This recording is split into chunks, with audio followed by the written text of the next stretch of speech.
পারস্য উপসাগরের নীলচে জলের শান্ত পৃষ্ঠের নিচে অদৃশ্য এক সামরিক প্রতিযোগিতা ক্রমেই তীব্র হচ্ছে, যেখানে প্রযুক্তি, কৌশল এবং মনস্তাত্ত্বিক চাপ মিলিয়ে তৈরি হয়েছে নতুন ধরনের যুদ্ধক্ষেত্র। আঞ্চলিক উত্তেজনার কেন্দ্রে উঠে এসেছে ইরানের মনুষ্যবিহীন ডুবোযান জাহাজগুলোকে সামরিক বিশ্লেষকেরা বলছেন সমুদ্রতলের নীরব ঘাতক। মার্কিন নৌবাহিনীর উপস্থিতি বাড়ার সঙ্গে সঙ্গে তেহরানও দেখতে চাইছে যে উপসাগরের পানির নিচে তাদের নজরদারি এবং আঘাত হানার সক্ষমতা আগের চেয়ে অনেক বেশি পরিণত। বিশেষজ্ঞদের মতে ভবিষ্যৎ সংঘাত কেবল আকাশ বা স্থলভাগে সীমাবদ্ধ থাকবে না, বরং সমুদ্রের তলদেশও হবে কঠিন ও দীর্ঘস্থায়ী লড়াই। ইরানের যে ড্রোন প্রযুক্তির কথা শোনা যাচ্ছে তা দ্রুত গতিতে লক্ষ্যবস্তুতে পৌঁছাতে পারে এবং প্রয়োজনে বিস্ফোরক বহন করতেও সক্ষম। সামরিক সূত্রগুলোর ভাষ্য অনুযায়ী এই ধরনের ড্রোন বহর বড় আকারের রণতরীকেও বিপদের মুখে ফেলতে পারে যদি সঠিক সময়ে সমন্বিতভাবে ব্যবহার করা হয়। উপসাগরে অবস্থানরত মার্কিন বিমানবাহী রণতরী ইউএসএস আব্রাহাম লিঙ্কনকে ঘিরে জল্পনা এখন তুঙ্গে। বিশ্লেষকেরা বলছেন এই ধরনের উচ্চ মূল্যের নৌ সম্পদকে লক্ষ্য করেই ইরান তার আন্ডার ওয়াটার সক্ষমতা বাড়িয়েছে। যদিও ওয়াশিংটন আনুষ্ঠানিকভাবে হুমকিকে খাটো করে দেখাচ্ছে, তবে নৌবহরের চলাচল, নজরদারি এবং প্রতিরক্ষা বলয়ে পরিবর্তন লক্ষ্য করা যাচ্ছে। ইরানের ইসলামিক রেভলিউশনারি গার্ড কর্পস সম্প্রতি সমুদ্রতলের ড্রোনের একাধিক সংস্করণ উন্মোচন করছে বলে আঞ্চলিক গোয়েন্দা মহল দাবি করছে। বন্দর আব্বাসে অনুষ্ঠিত এক প্রদর্শনীতে টর্পেডো আকৃতির ডুবো ড্রোন দেখানো হয়, যেগুলো দীর্ঘ সময় পানির নিচে থাকতে পারে এবং প্রয়োজনে নির্দিষ্ট লক্ষ্যবস্তুতে আঘাত হানতে সক্ষম। এসব ড্রোন কয়েকশো মিটার গভীরতায় নেমে টানা প্রায় 24 ঘন্টা কার্যকর থাকতে পারে বলেও দাবি করা হয়েছে। এই প্রযুক্তির আরেকটি গুরুত্বপূর্ণ দিক হল নজরদারি সক্ষমতা। ইরান ইতিমধ্যে আকাশপথে ড্রোন ব্যবহার করে উপসাগরে টহল জোরদার করছে। অতীতে ইরানি তৈরি শাহেদ সিরিজের নজরদারি ড্রোন মার্কিন যুদ্ধবিমানের মুখোমুখি হয়েছে। এমনকি এক পর্যায়ে মার্কিন পঞ্চম প্রজন্মের যুদ্ধবিমান F-35 লাইটনিং 2 একটি ইরানি ড্রোন ভূপাতিত করেছে বলে আন্তর্জাতিক সংবাদ মাধ্যমে প্রকাশিত হয়। এই ঘটনাটি দুই দেশের মধ্যে উত্তেজনা আরও বাড়িয়ে দেয়। ইরানের কৌশলগত অবস্থানের কেন্দ্রবিন্দু হল স্ট্রেইট অফ হরমুজ। বিশ্বব্যাপী জ্বালানি পরিবহনের প্রায় 1/5 এই প্রণালী দিয়ে অতিক্রম করে। এর ফলে এখানে সামান্য উত্তেজনা ও বৈশ্বিক বাজারে বড় প্রভাব ফেলতে পারে। মার্কিন ক্যারিয়ার স্ট্রাইক গ্রুপের উপস্থিতি যেমন ইরানের উপর চাপ সৃষ্টি করছে, তেমনি ইরানের ড্রোন ও ক্ষেপণাস্ত্র সক্ষমতা মার্কিন পরিকল্পনায় অনিশ্চয়তার মাত্রা বাড়াচ্ছে। মধ্যপ্রাচ্যে বর্তমানে হাজার হাজার মার্কিন সেনা মোতায়েন রয়েছে।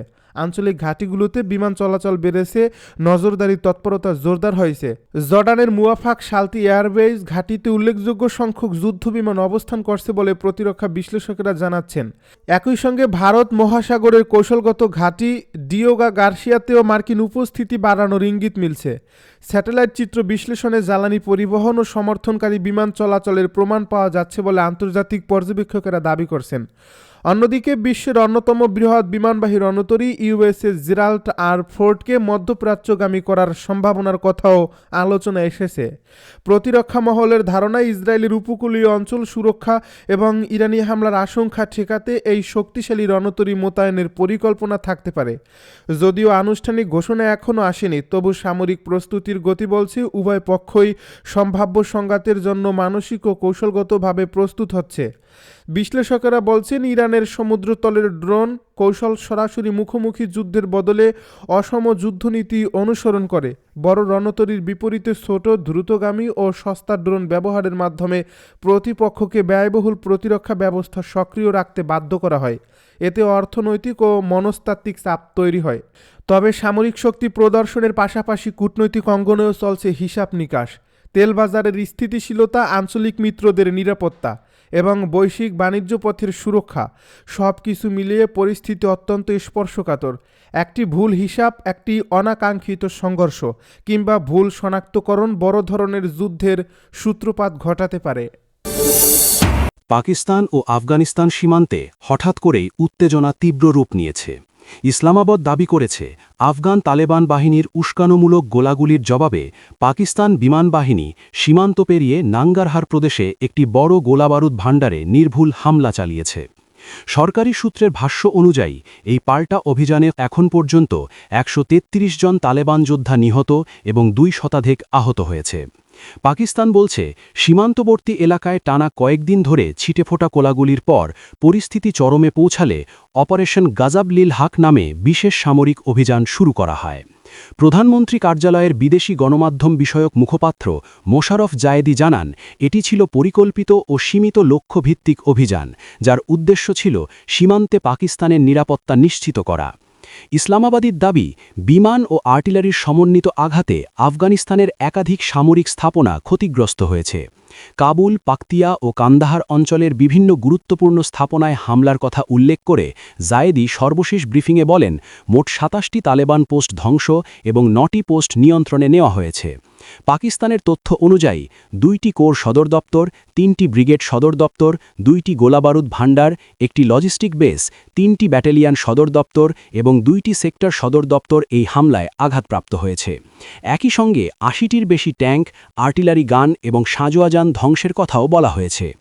এর আগে প্রথম দফার অভিযানের পর পাকিস্তান জানিয়েছিল ৭২ জন তালেবান সদস্য নিহত এবং ১২০ জনের বেশি আহত হয়েছে। সে সময় ১৬টি পোস্ট ধ্বংস ও ৭টি পোস্ট দখলের দাবি করা হয়েছিল। সর্বশেষ আপডেটে সংখ্যাটি উল্লেখযোগ্যভাবে বেড়েছে। পাকিস্তান সরকার স্পষ্ট করে বলেছে, তাদের কোনো সামরিক পোস্ট শত্রুপক্ষের নিয়ন্ত্রণে যায়নি এবং কোনো সেনা সদস্য নিহত বা বন্দী হননি।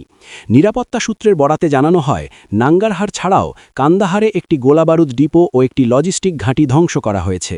পাকতিয়া প্রদেশে তালেবানের একটি কোর সদর দপ্তর গুড়িয়ে দেওয়ার কথাও দাবি করেছে ইসলামাবাদ। সীমান্তবর্তী বিভিন্ন সেক্টরে একাধিক আফগান চেকপোস্ট দখল বা অচল করে দেওয়ার কথাও বলা হয়েছে। খারলেচি টার্মিনাল, কুররম এবং মোহাম্মদ সেক্টরে লক্ষ্যভিত্তিক হামলার কথা উল্লেখ করে পাকিস্তান জানায়, এসব স্থানে তালেবান যোদ্ধাদের সক্রিয় উপস্থিতি ছিল। তাদের মতে সীমান্তে অনুপ্রবেশ ঠেকাতে এবং ভবিষ্যৎ হামলা প্রতিরোধে এই পদক্ষেপ অপরিহার্য হয়ে উঠেছিল।